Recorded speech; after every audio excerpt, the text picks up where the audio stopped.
Hey there, hashtag survivors. It's your girl Liv. I'm Em. And this is Making Our Way post B.F.A.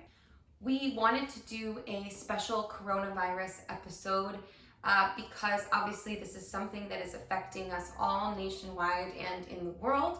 And it didn't really feel right to talk about anything else right now. We're starting to see in the United States some of the effects of this coronavirus, and we thought that it might be helpful if we can reach out to our community of artists, our community of art supporters, and provide some comfort, some hope, and also some realities of what we're facing as mid-20s youths, hourly workers living in New York City in the middle of this outbreak.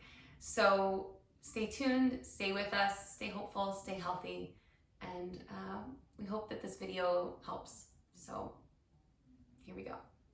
So we thought we would start with an update of like where we are right now, when is this being shot, what's going on in New York City. So today, when we're filming it, it is Friday the 13th, March 13th, 2020. We plan on posting this on March 16th. So if you're watching this, it's probably March 16th or after. Basically, over the last week and a half, the number of coronavirus COVID-19 cases in New York State and New York City has has exponentially increased, as would be expected in a space that has so many people on such a small amount of space, who also all rely on public transit and close living quarters to live. Something this contagious is easily spread in an area like this. As of yesterday, the Governor Cuomo, declared a ban on gatherings of 500 people or more in an attempt to prevent further spread of the virus. That was March 12th of 2020. So as of 5 p.m. on March 12th, the Broadway League announced that Broadway would be closing through April 12th, with performances resuming April 13th. This is an unprecedented closure. We've never really dealt with anything like this before. So all of those actors, musicians, technicians, ushers, concession workers, security guards, everything, like all of them are out of jobs. And as actors ourselves, it's a lot of our community members are feeling the repercussions of that, and will continue to over the next coming weeks.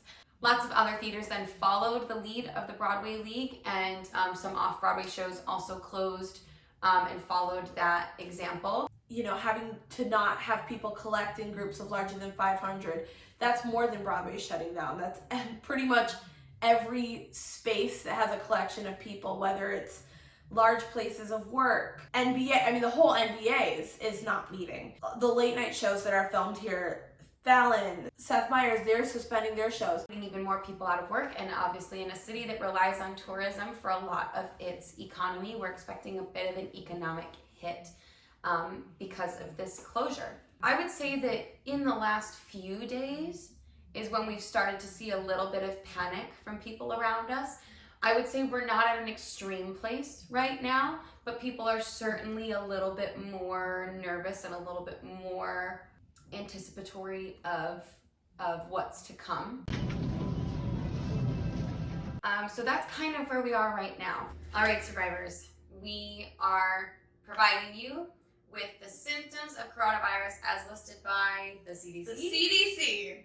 Are you ready? Here we go. Here are the symptoms as of today, March 13th, for the coronavirus. Runny nose, sore throat, cough, fever, and difficulty breathing, but that's mainly in severe cases.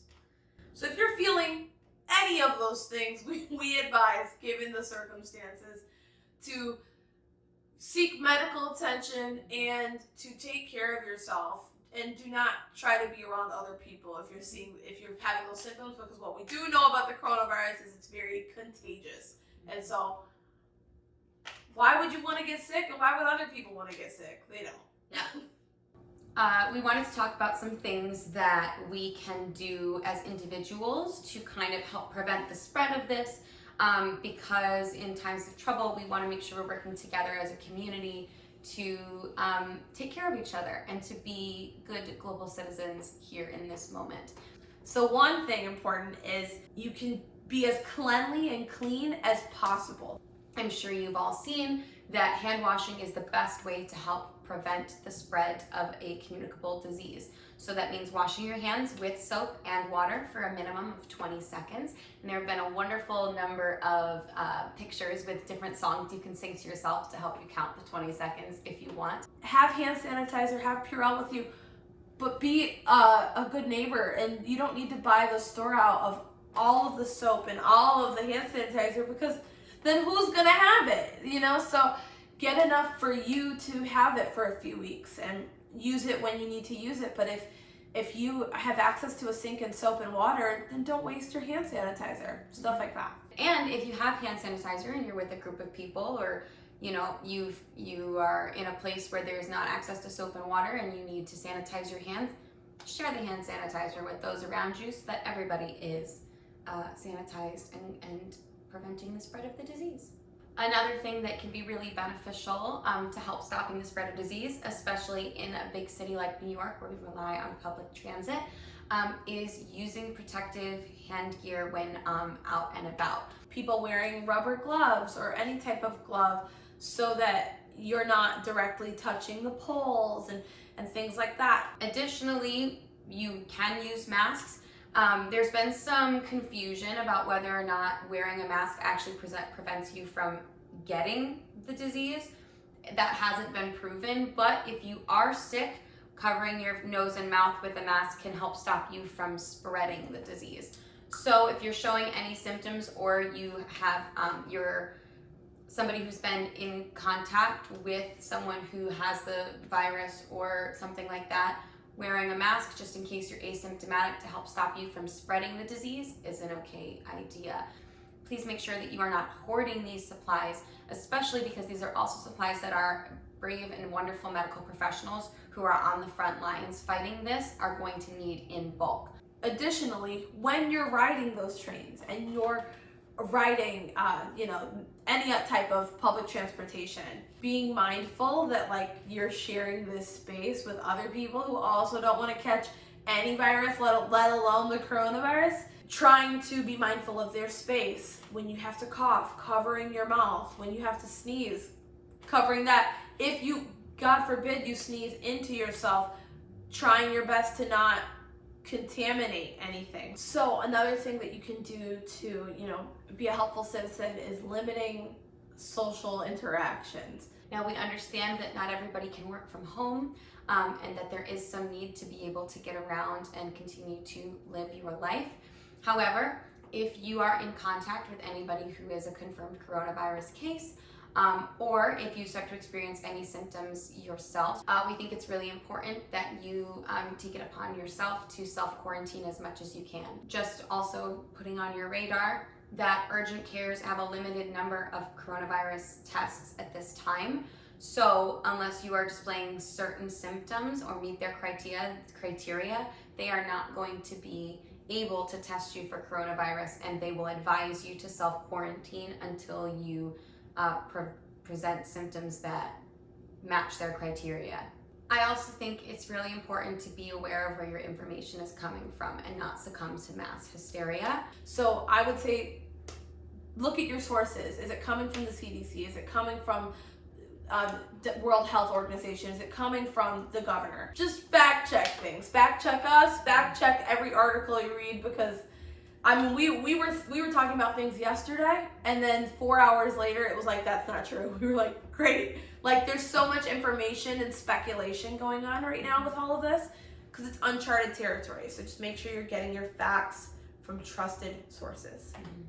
So we are obviously performers, and we wanted to take a minute to address our artistic community specifically and talk about things that you can do if you're out of work right now, if you are quarantined. Free things that you can do to help maybe make this a little bit more positive of a situation.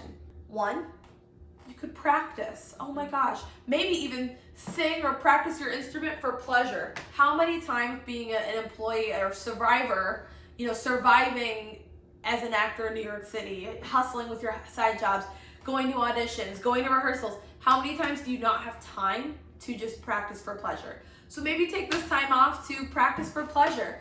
Take this time off to practice not for pleasure, to just practice. Along with the practicing, this is a great time to catch up on all of the knowledge, meaning pick up some new plays, download some new plays, download some new books, watch the news, figure out what's going on. There's so much passes us by while we're living the hustle. So this is such an opportunity with the hustle being a little dispersed that we can catch up and fill our brains with all of the knowledge that we don't always have time to soak in. Yeah. This is also a really good time to get some of those things checked off your business of theater list that you haven't been able to. Whether it's redoing your rep book, revamping your resume, self-taping some clips that you've wanted to tape for a long time. This is an opportunity to catch up on those things that you might not have time for otherwise, those bigger projects that take a long time. This is a great time to look into all of that stuff. And then when everybody comes back in a month or so, you will be set up for success when you are rejoining the audition force. Additionally, there are a lot of resources out there for out-of-work artists. I know the Actors Fund is in the middle of trying to figure out ways that they can help out-of-work performers. I know Actors Equity is in negotiations right now with producers to try and figure out what kind of reparations or payment their union members can get. So stay tuned, keep checking in with those organizations. Know that all the people who can help are trying to help and working really hard. And there will be answers. So stay tuned for those answers, stay hopeful for those answers. There are people trying to help. Hand in hand with everything, take the time now. If there are issues that you're facing, financial issues, social issues that are on you, you're a citizen of this country and you have elected officials here to serve you as a citizen to your country. So write to your senators, write to your representatives. Take this time with these issues you might have been pushing off, or the immediate things like, I need to get paid and I'm out of work right now. Write to your representatives and your senators because they are here to serve you. All right, we hope that this has provided you with something that was helpful, even if it was just like a moment of checking in and connecting with yourself, moment of stillness maybe in the chaos. So thank you so very much for watching. This has been Making Our Way post B.F.A. I'm Em. And I'm Liv. Now, make sure that you are staying connected. Maybe, who knows, we will use this as an opportunity to make even more content for you to keep you occupied as we navigate the next few months. Like, subscribe, share this with friends and family. We want to make sure everybody in our community feels supported. Do not hesitate to message us or comment to us if you feel like you need to reach out to someone about this, because uncharted territory, and I know myself that it can make you feel panicked or worried. So if you feel that you need to have someone to talk to and you don't have someone in your life, Liv and Em are there for you. So we'll see you next time.